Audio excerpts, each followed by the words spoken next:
Salut les gourmands! Aujourd'hui on se retrouve dans une nouvelle vidéo de Mes Mistral. Aujourd'hui on fait un concept un peu différent de ce qu'on fait d'habitude. On va visiter une ferme, une agriculture à l'eau marin dans le cœur du Luberon et de la Provence. On va aussi faire un petit cours de cuisine où on va découvrir les spécialités de la cuisine provençale. Allez, venez avec moi. Bonjour, Nicolas Carlin, exploitant agricole à Lourmarin avec ma femme et mes enfants. On a une exploitation en polyculture. Ça fait combien de temps que vous êtes ici et pourquoi Lourmarin en plein milieu de la Provence dans le Luberon? En fait, c'est un domaine familial qu'on tient de nos grands-parents et qu'on a repris, qui a été arrêté pendant 20 ans. Et avec ma femme, on a tout redémarré, on a tout replanté. On est en lutte raisonnée, en HVE3, on va dire c'est vertueux, envers l'environnement. Est-ce que vous revendez votre production à des entreprises et si oui, lesquelles? Eh bien, nous on revend les cerises pour les fruits confits à Aptuno. On revend aussi une partie des cerises qui sont des cerises rouges pour Ambrosse, pour confectionner les yaourts.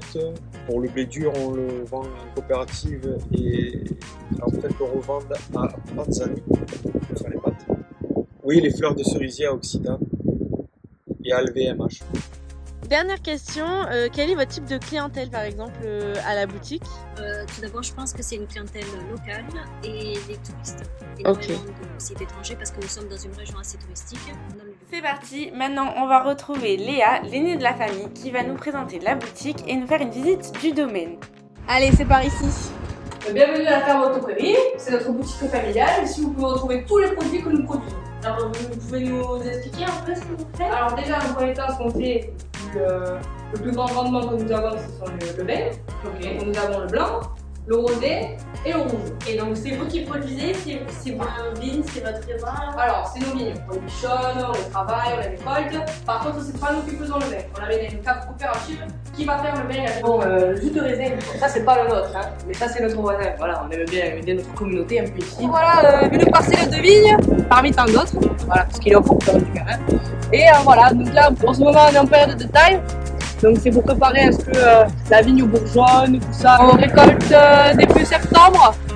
Ça c'est les plus tôt, même août, fin août. Hein. Donc voilà, ces deux grosses citernes que vous voyez derrière moi, c'est ce qui contient l'huile d'olive. Regardez.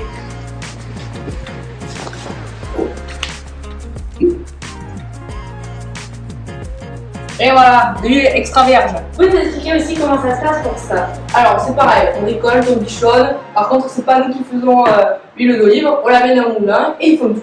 Voilà, d'accord. Donc voilà, on est dans les champs d'olivier. Vous pouvez les voir là. Donc là, ils sont bien entretenus pour le moment.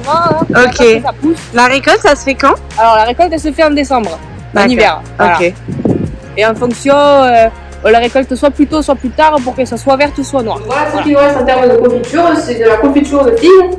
Elle date de l'année dernière parce qu'on récolte les figues au niveau du mois d'août et d'octobre. Est-ce que vous faites d'autres confitures ou c'est que la figue? Alors, on fait toutes les confitures en fonction des saisons et en fonction des fruits de saison. Alors, ce qu'on fait, on a fait de la confiture de fraises, de cerises, abricots, pêche, mais aussi melon. Voilà, on teste un peu des nouveautés, on teste un peu. Donc voilà, derrière nous, vous pouvez voir les cerises blanches qui sont en pleine floraison. Vous pouvez voir les cerises rouges qui ne sont pas encore en pleine floraison mais qui vont pas tarder. Et là, nous avons les fameux pois chiches que nous allons cuisiner dans un instant. Nous y est, nous allons cuisiner nos petits pois chiches.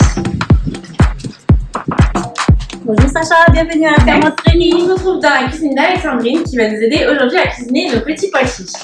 Bon, déjà, merci beaucoup pour l'invitation. Merci Sacha d'être venue. Bonjour à tous, je suis Alexandrine Carlin de la ferme Autoprairie à Lourmarin.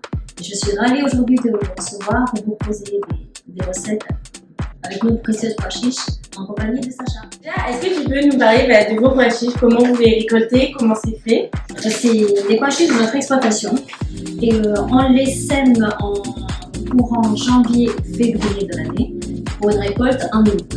Les pois chiches qu'on va cuisiner aujourd'hui sont de la récolte de août 2024. Okay. C'est des pois chiches secs. Il faut les tremper dans l'eau environ 4 heures en eau froide et après cuisiner pendant 1 heure et ça donne ce volume-là. Ok. Voilà. Du coup, qu'est-ce qu'on va faire comme recette aujourd'hui? Qu'est-ce que vous nous avez préparé? Alors, je pensais à faire une entrée avec une mousse de pois chiches, citron et huile d'olive. Ensuite, nous allons continuer avec des pois chiches à la provençale en faire d'accompagnement et finir par des biscuits de pois chiches avec des pépites de chocolat et cacahuètes. On Super. va commencer à faire des biscuits de pois chiches. Pour cette recette, vous aurez besoin de 500 g de pois chiches, 250 g de sucre, un œuf, une pincée de sel, 100 g de pépites de chocolat, une petite tasse de beurre de cacahuète et des cacahuètes fraîches. Donc du coup, on a nos 500 g de pois chiches et donc, comme elle m'a dit Alexandrine, on va mélanger le sucre, Oui, l'œuf. un œuf et une pincée de sel. Allez, Et on va c'est mixer le parti. tout.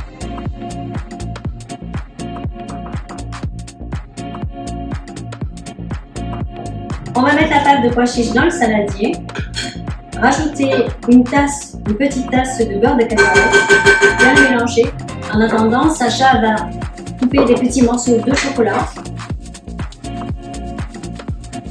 On met 2 petits boules comme des cookies.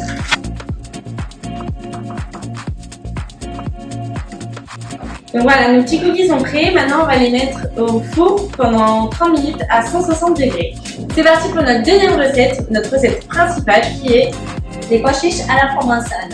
Pour cette recette, nous aurons besoin d'huile d'olive, d'environ 300 g de pois chiches, de 2 échalotes, d'une gousse d'ail, environ 500 g de concassé de tomates et des herbes de Provence. Alors, dans une poêle bien chaude, on va mettre 3 huiles d'olive, généreusement parce qu'on aime l'huile d'olive ici. Ensuite, on va rajouter 2 gousses d'échalotes et 2 gousses d'ail. On va mettre des petites herbes de Provence. Voilà, Sacha va rajouter les pois chiches et les faire revenir. Maintenant, on ajoute Les tomates. Et on laissera mijoter environ 15-20 minutes. Donc on va faire notre dernière recette qui est... La mousse de pois chiches au citron et à l'huile d'olive. Pour cette recette, vous aurez besoin de 2 gousses d'ail, 2 cuillères d'eau, 2 cuillères de citron, 2 cuillères d'huile d'olive, une demi-cuillère de piment doux et une cuillère de sel. Donc du coup, je coupe les citrons. 1, 2. Miam. Le citron du jardin. Oui. On a mis dans le mixeur environ 500 g de pois chiches et Sacha va rajouter les ingrédients.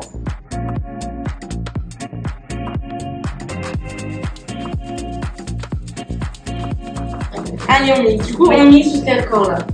Une texture soyeuse. C'est un peu sec, on va rajouter un peu d'huile d'olive et de jus de citron. Alors une fois qu'on a obtenu une texture à peu près comme une mousse, on va les mettre dans un petit bol. On va rajouter un filet de jus de citron, un filet d'huile d'olive. On va laisser au frigo pendant quelques minutes avant. Ça y est, nos plats sont faits, ils sont terminés, ils sont trop beaux et on va goûter ça tout de suite. Alors voilà, je te fais un premier toast, Sacha, de notre mousse de Miam. pois chiches au citron. Ah bon? C'est super bon, ouais. Rien qu'avec le citron frais et l'huile d'olive, ça rehausse un peu le goût des pois chiches. Notre plat de résistance, du coup, les pois chiches à la provençale. Ça a l'air trop bon. C'est chaud, Sacha. C'est chaud. Vraiment super bon. Ouais, c'est super Ouais. bon, c'est très très bon. Avec le riz, ça passe trop bien. Du coup, j'ai vu, vous avez aussi une maison d'hôte, enfin une chambre d'hôte. Oui, on a fait une petite chambre d'hôte pour ouvrir un peu notre ferme. Ça nous permet de nous faire connaître un petit peu et de partager un peu notre passion de l'agriculture. Enfin, si par exemple quelqu'un voudrait comme moi visiter la ferme, est-ce que c'est possible? Alors c'est un projet, mais nous avons un point de vente et avec plaisir de vous accueillir à la ferme. Mais nous avons réellement un projet d'accueillir des gens pour leur faire découvrir un peu notre domaine. Mais c'est vrai qu'en ce moment, le temps me manque un petit peu et on va s'y pencher. Meilleur pour la Voilà. fin. Petit cookie. Mm. Franchement, ça a l'air trop bon et en plus dedans, c'est un peu moelleux. Alors le biscuit c'est super bon. Si on m'aurait pas dit qu'il y avait de pois chiches, je l'aurais pas deviné. Sans farine en plus. Sans farine, ça change. Bon voilà, notre vidéo touche à sa fin. J'espère que ce nouveau concept vous aura plu. En tout cas, merci beaucoup pour votre accueil. C'était super, j'ai adoré.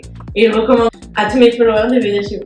Ah ben super, ben je vous remercie beaucoup Sacha. Ça nous a fait énormément plaisir d'ouvrir nos portes. Comme ça nous a permis de partager notre passion avec vous, quelqu'un de plus jeune déjà. Oui. Et ça nous permet de nous faire découvrir ce qu'on peut faire. Et avant de partir, Sacha, tu vas te mettre à la cuisine. Ah, c'est pour toi, les pois chiches là. merci beaucoup. Et maintenant, il faut refaire les recettes. Allez. parti. Merci beaucoup. Merci à vous. La vidéo touche à sa fin, j'espère que vous avez aimé ce nouveau concept. N'hésitez pas à liker, commenter, partager et vous abonner à Mimistral sur Instagram, le lien en bio. Bisous.